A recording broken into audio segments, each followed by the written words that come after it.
Hello అండి, welcome back to CA 365. Friends, ఈరోజు వీడియోలో ఏప్రిల్ 1కి సంబంధించి ఇంపార్టెంట్ కరెంట్ అఫైర్స్ సంబంధించినటువంటి వివిధ దినపత్రికల్లో వచ్చినటువంటి ఇంపార్టెంట్ కరెంట్ అఫైర్స్ సంబంధించినటువంటి అంశాలు అనేది చూద్దామండి. ముందుగా వచ్చేసి మనకు వీడియోస్ వచ్చేసి లాస్ట్గా ఒక 1 మంత్ నుంచి వీడియోస్ అనేది చేయట్లేదు. కొంత మీకు ఇన్కన్వీనియన్స్గా కావచ్చు, ఎందుకంటే చాలా వీడియోస్ అనేది నేను డ్రాప్ చేయడం జరిగింది అండ్ చాలా వీడియోస్ చేయలేదు. బట్ దానికి సంబంధించినటువంటి ఒక చిన్న కారణం కూడా ఉంది అండ్ నేను వీడియో ఎండింగ్లో చెప్తాను క్లియర్గా. అండ్ ఇక్కడ చూసుకున్నట్లయితే ఈరోజు వచ్చినటువంటి ఏప్రిల్ 1కి సంబంధించినటువంటి ఇంపార్టెంట్ న్యూస్కు పేపర్లో వచ్చినటువంటి కరెంట్ అఫైర్స్ సంబంధించినటువంటి అంశాలు చూసినట్లయితే, రాష్ట్రానికి వాన్ గార్డ్ అండి, దేశంలోనే తొలిసారిగా మనకు హైదరాబాద్లో జీసీసీ ఏర్పాటు చేస్తున్నట్లు కూడా క్లియర్గా అప్డేట్ అనేది ఉండడం జరిగింది.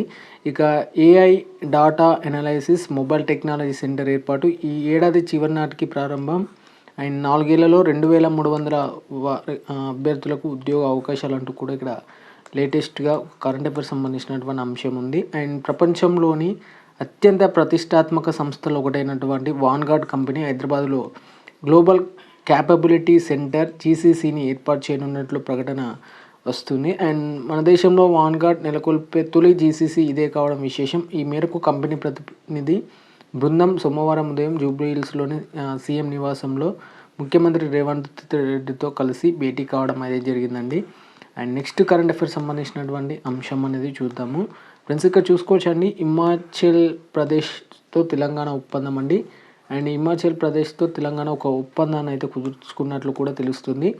అది వచ్చేసి పునరుత్పాదక ఇంధన సామర్థ్యాన్ని బలోపేతం చేసేందుకు తెలంగాణ రాష్ట్ర ప్రభుత్వం 2025 మార్చి 29న కీలకమైన ముందడుగు అయితే వేసింది. హిమాచల్ ప్రదేశ్తో అవగాహన ఒప్పందం MOU కుదుర్చుకుంది. అండ్ మనకు కావాల్సినటువంటి విద్యుత్ సరఫరా కోసం ఆయా రాష్ట్రాల్లో 2 ప్రధాన జల విద్యుత్ ప్రాజెక్టు అభివృద్ధికి తెలంగాణ జెన్కో సంతకాలు అయితే చేసినట్లు కూడా ఇక్కడ క్లియర్గా అప్డేట్ ఉంది. అండ్ చూసుకోవచ్చండి, షిమ్లాలో హిమాచల్ ప్రదేశ్ సీఎం సుఖ్వీందర్ సింగ్ గారు, అలాగే సుఖ్వీందర్ సింగ్ సుకు, తెలంగాణ డిప్యూటీ సీఎం మల్లు భట్టి విక్రమార్క సమక్షంలో ఈ కార్యక్రమం అనేది జరిగినట్లు కూడా క్లియర్గా ఒక అప్డేట్ అనేది చూసుకోవచ్చు మనం. అండ్ నెక్స్ట్ కరెంట్ అఫైర్ వచ్చేసి చూసుకున్నట్లయితే, మహిళా కిసాన్ బ్యాగులు వస్తున్నాయండి. అండ్ రైతులు కూలీల కోసం ప్రత్యేకంగా జనపనారతో తయారు చేయడం జరిగింది. అండ్ ఇక్కడ తయారు చేసినటువంటి ఇక్కడ సంస్థకు సంబంధించి కానీ లేకపోతే దానికి సంబంధించినటువంటి విలేజ్ చూసుకుంటే మామునూరు కేవీకే వినూత్న ఆవిష్కరించినట్లు కూడా ఇక్కడ లేటెస్ట్గా కరెంట్ అఫైర్స్ సంబంధించినటువంటి కరెంట్ ఈవెంట్ సంబంధించినటువంటి అప్డేట్ ఉంది. అండ్ రాష్ట్రంలోని మహిళా రైతులు కానీ కూలీలకు ఉపయోగపడేందుకు ప్రత్యేకంగా తయారు చేసే మహిళా కిసాన్ బ్యాగులు అండి, వీటిని మహిళా కిసాన్ బ్యాగులు అంటారు. అండ్ ఇవి వచ్చేసి ఇక్కడ ప్రిపేర్ చేశారంటే వరంగల్ జిల్లా మామునూరు పశుసంవర్ధక శాఖ కృషి విజ్ఞాన కేంద్రం KVK శాస్త్రవేత్తలు వీటి మోడళ్లను అయితే రూపొందించడం జరిగింది. ఇవి వచ్చేసి పూర్తిగా పర్యావరణ రహితంగా జనపనారతో రూపొందించడం అయితే జరిగిందంటూ కూడా ఇక్కడ క్లియర్ చెప్పడం జరిగింది. అండ్ దీనికి సంబంధించినటువంటి చూసుకోవచ్చండి, ఇక్కడ క్లియర్గా ఇవి వచ్చేసి ఎలా యూజ్ అవుతాయంటే, చాలామంది ప్లాస్టిక్ కవర్లలో దుస్తులు, తువాలను, టిఫిన్లు, బాక్సులు, బాటిల్, సెల్ ఫోన్ వంచి తెచ్చుకుంటారు. ఆ కవర్లతో అన్ని పట్టడం లేదని ఈ వాటర్ బాటిల్ ప్లాస్టిక్ బ్యాగుల్లో తేవడం వల్ల నీళ్లు కూడా వేడెక్కుతున్నాయని వీటన్నిటిపై అధ్యయనం చేసిన అరుణ్ జ్యోతి అనే మహిళా రైతులు కూలీల కోసం ప్రత్యేకంగా జనపనారతో మహిళా కిసాన్ బ్యాగుల మోడళ్లను అయితే రూపొందించడం అయితే జరిగింది. అండ్ నెక్స్ట్ కరెంట్ అఫైర్ వచ్చేసి, కాశ్మీర్కి వచ్చేసి తొలి వందే భారత్ రైలు అండి 19న ప్రారంభించనున్న మన భారత ప్రధాని మోడీ. అండ్ 38 సొరంగాలు ఉంటాయి అండ్ 927 వంతెనలు దాటుతూ ప్రయాణం చేస్తున్నట్టు కూడా ఇక్కడ క్లియర్గా అప్డేట్ ఉంది. కేంద్ర ప్రతిష్టాత్మకంగా చేపట్టినట్టు వందే భారత్ రైలు సేవలు కాశ్మీర్ లోయలో తొలిసారి అందుబాటులోకి రానున్నాయి. ఈ నెల 19న ఈ రైలు కాట్రా నుంచి కాశ్మీర్కు పరుగులు తీయనుంది. అండ్ ఉదంపూర్, శ్రీనగర్, బారాముల్లా మధ్య 272 కిలోమీటర్ల మేర ప్రతిష్టాత్మకంగా నిర్మించినటువంటి రైల్వే అనుసంధాన ప్రాజెక్టు పూర్తయిన నేతృత్వంలోనే భారత ప్రధాని నరేంద్ర మోడీ ఈ రైలును ప్రారంభిస్తున్నట్లు తెలుస్తుంది. అండ్ ప్రపంచంలోనే అత్యంత ఎత్తైన రైల్వే సంబంధించినటువంటి ఏదైతే వంతెన ఉందో ఆయన సందర్శించి ప్రారంభిస్తారని కూడా కేంద్ర మంత్రి మనకు జితేంద్ర సింగ్ గారు అయితే సోమవారం పూర్తిగా అప్డేట్ వెల్లడించడం జరిగింది. అండ్ ఈ కాశ్మీర్ను రైళ్లతో అనుసంధానించే ప్రతిష్టాత్మకమైనటువంటి ప్రాజెక్ట్ ఏదైతే ఉందో దాన్ని 1997లోనే ప్రారంభించడం జరిగింది. ఈ ప్రాజెక్టులో 37 సొరంగాలు ఉంటాయి. అండ్ వీటి మొత్తం పొడవు వచ్చేసి 119 కిలోమీటర్లు కాగా 12.75 కిలోమీటర్లు ఉండే T49 ఇది ఇంపార్టెంట్ అని T49 అనే అతి పొడవైన రవాణా సొరంగం ఏదైతే ఉందో అది దేశంలోనే అత్యంత పొడవైనది.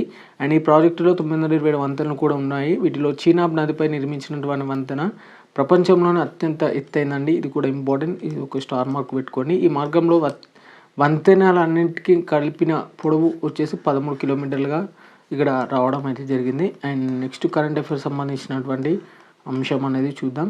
ఇక్కడ విజువల్స్ కూడా చెక్ చేసుకోవాలండి, ఇప్పటికప్పుడు విజువల్ చెక్ చేసుకోవాలి మీరైతే క్లియర్గా. అండ్ ఇక్కడ చూసుకోవచ్చు అండి, వాటర్ డ్రోన్ పరీక్ష సక్సెస్ అండి.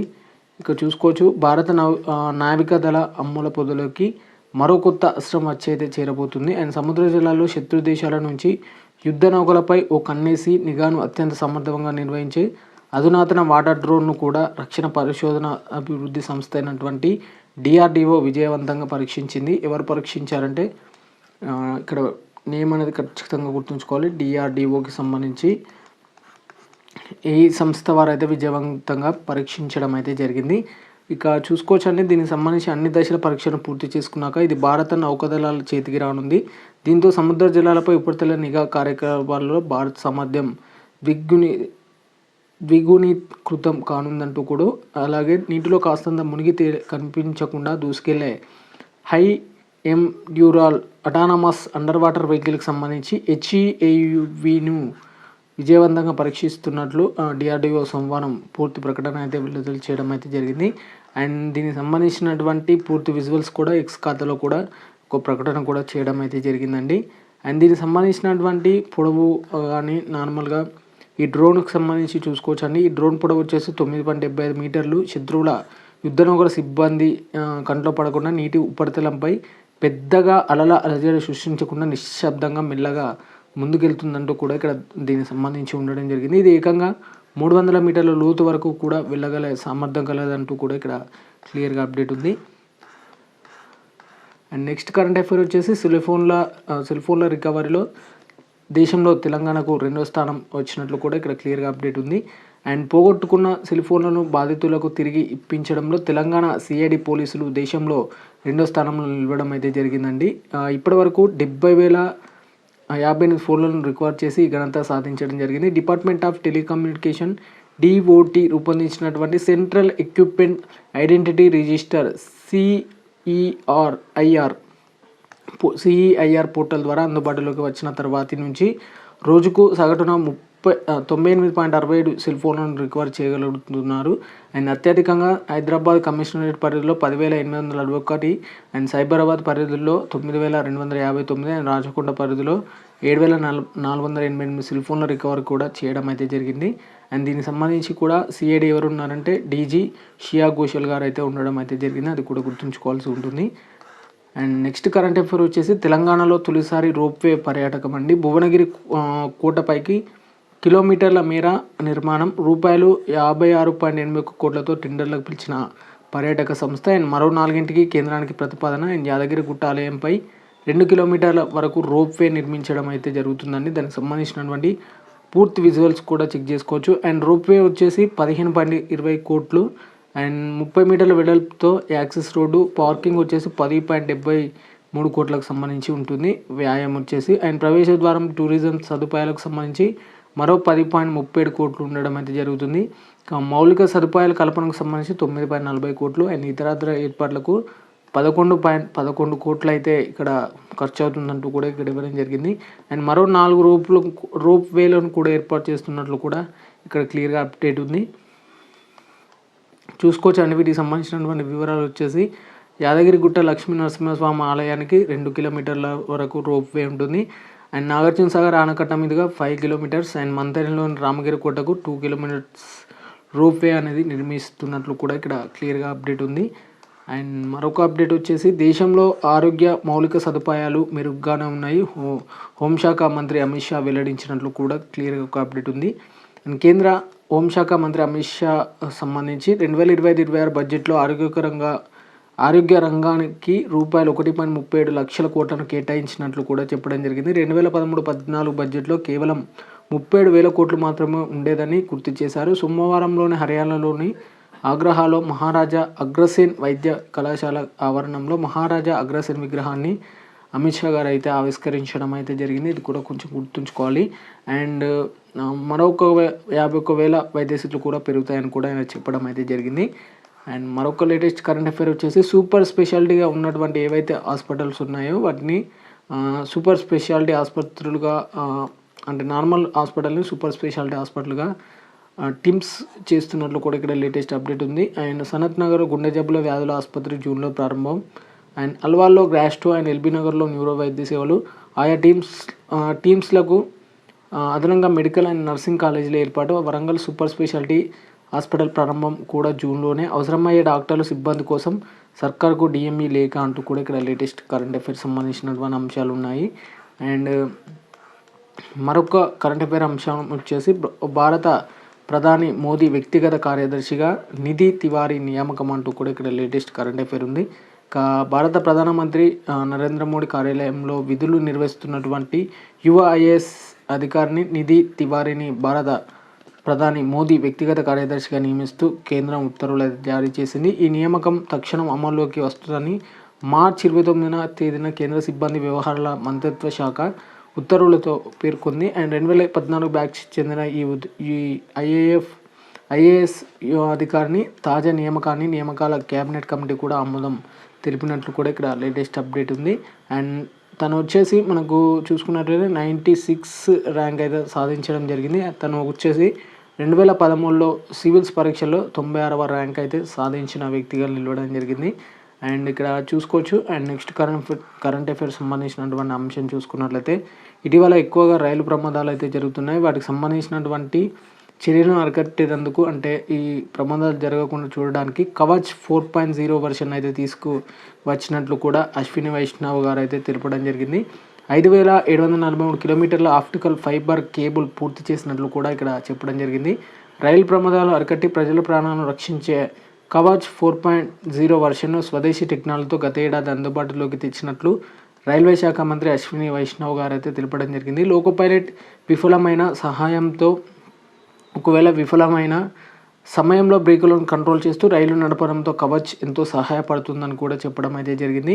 అండ్ ప్యాసింజర్ రైళ్లను మొదటి ఫీల్డ్ ట్రయల్లు 2016 ఫిబ్రవరిలో ప్రారంభించగా 2018-19 కవచ్ 3.2 వర్షన్గా వచ్చిందన్నారు. ఇప్పుడు ఏకంగా 4.0కి కూడా అప్గ్రేడ్ చేసినట్లు కూడా ఇక్కడ లేటెస్ట్గా అప్డేట్ ఉంది. అండ్ నెక్స్ట్ కరెంట్ అఫైర్స్ సంబంధించినటువంటి అంశం చూద్దాం. అండ్ వక్స్ బిల్కు సర్వం సన్నద్ధమండి. మైనారిటీ వ్యవహారాల మంత్రి కిరణ్ రిజిజు వెల్లడించినట్లయితే చెప్పడం జరిగింది. ఇక్కడ చూసుకున్నట్లయితే వక్స్ సవరణ బిల్లును పార్లమెంటులో ప్రవేశపెట్టేందుకు ప్రభుత్వం పూర్తి సన్నద్ధతతో ఉందని మైనారిటీ వ్యవహారాల శాఖ మంత్రి కిరణ్ రిజిజు చెప్పారు. అండ్ బిల్లులోని కొన్ని అంశాలను పరిశీలించి సంబంధిత ప్రజలను కూడా తప్పుదోవ పట్టించి సమాజంలో ఉద్రిక్తతలను పెంచేందుకు కూడా కొన్ని పార్టీలు ప్రయత్నిస్తున్నాయని కూడా చెప్పడం అయితే జరిగింది. అండ్ దీనికి సంబంధించి కూడా త్వరలోనే నివేదిక రానున్నట్లు కూడా తెలుస్తుంది. అండ్ ఇటీవల మనకు ట్రంప్కు సంబంధించినటువంటి సుంకాలకు సంబంధించినటువంటి అప్డేట్ ఉంది. అండ్ ట్రంప్ సుంకాలు అర్థం లేనివి, అమెరికా తీరుతో ప్రపంచ ఆర్థిక రంగానికి చేటు, దిగుమతులపై సుంకాలు తగ్గించుకోవడం భారత్కు మేలే, ఆయన ఆర్థిక అసమానతలతో ప్రమాదంలో ప్రజాస్వామ్యానికి సంబంధించిన కూడా ఒక లేటెస్ట్ అప్డేట్ ఉంది. అండ్ ఇక్కడ మరొక అప్డేట్ సంబంధించి చూసుకున్నట్టయితే చదువులపైన స్క్రీన్ సమయం ప్రభావం అండి వెల్లడించిన తాజా అధ్యయనం. నిద్రపోయే ముందు 1 గంట స్క్రీన్ ఉపయోగిస్తే నిద్రలేమి ప్రమాదం దాదాపు 60% పెరుగుతుందని కూడా తాజా అధ్యయనం అయితే పేర్కొనడం జరిగింది. అంతేకాదు నిద్ర సమయం కూడా అరగంట తగ్గిపోతుందని కూడా, విద్యార్థుల చదువులపైన దీని ప్రభావం పడుతుందని కూడా చెప్పడం అయితే జరిగిందంటూ కూడా ఇక్కడ ఉంది. అండ్ ఇక్కడ వన్ మోర్ కరెంట్ అఫైర్ వచ్చేసి HIV ఉన్నవారు అర్హులే, పారామిలిటరీలో ప్రమోషన్ నియామకంపై ఢిల్లీ హైకోర్టు తీర్పిచ్చినట్లు కూడా క్లియర్గా ఒక అప్డేట్ ఉంది. అండ్ ఇక్కడ చూసుకోవచ్చండి 2026-27 కల్లా 48.5 కోట్లకు విమాన ప్రయాణికుల రద్దీ. అండ్ కేర్ ఎడ్జ్ నివేదిక వెల్లడించినట్లు కూడా ఇక్కడ క్లియర్గా అప్డేట్ ఉంది. అండ్ వీటికి సంబంధించినటువంటి క్లిప్స్ వచ్చేసి కింద డిస్క్రిప్షన్లో ఉంటాయండి. అండ్ ఇటీవల మనకు తాజాగా ఈ చాట్ జీటీపీకి సంబంధించి చూసుకున్నట్లయితే గిబ్లీ పిక్స్ కోసం చాట్ జీటీపీలో ఫోటోలు అప్లోడ్ అంత సేఫ్ ఏం కాదంటూ కూడా ఇక్కడ కొంత ఇంపార్టెంట్ ఆర్టికల్ అయితే ఉంది. తాజాగా మనకు వైరల్ అయితే కావడం జరిగింది. చాలామంది వాట్సాప్లో కూడా షేర్ చేయడం జరిగింది. ఈ ప్రైవసీ ఇష్యూస్ వచ్చే ప్రమాదం ఉందని కూడా నిపుణులు అయితే హెచ్చరిస్తున్నారు. ఇప్పటివరకు ఎవరైనా గిబ్లీకి సంబంధించిన ఫొటోస్ యూజ్ చేయాలనుకుంటే కొంచెం కేర్ఫుల్గా ఉండండి. అండ్ ఈరోజు వచ్చినటువంటి ఇంపార్టెంట్ మనకు కరెంట్ అఫైర్స్ సంబంధించినటువంటి అంశాలు మీకు కావాలనుకుంటే నాకు ఒకసారి డిఎం చేయండి. కింద డిస్క్రిప్షన్లో నా నెంబర్ ఉంటుంది, మీకు వాట్సాప్ చేస్తాను ఖచ్చితంగా క్లిప్స్ వచ్చేసి. ఇక ఈ వీడియో నచ్చితే మాత్రం ఖచ్చితంగా లైక్ చేయడానికి అయితే ప్రయత్నం చేయండి.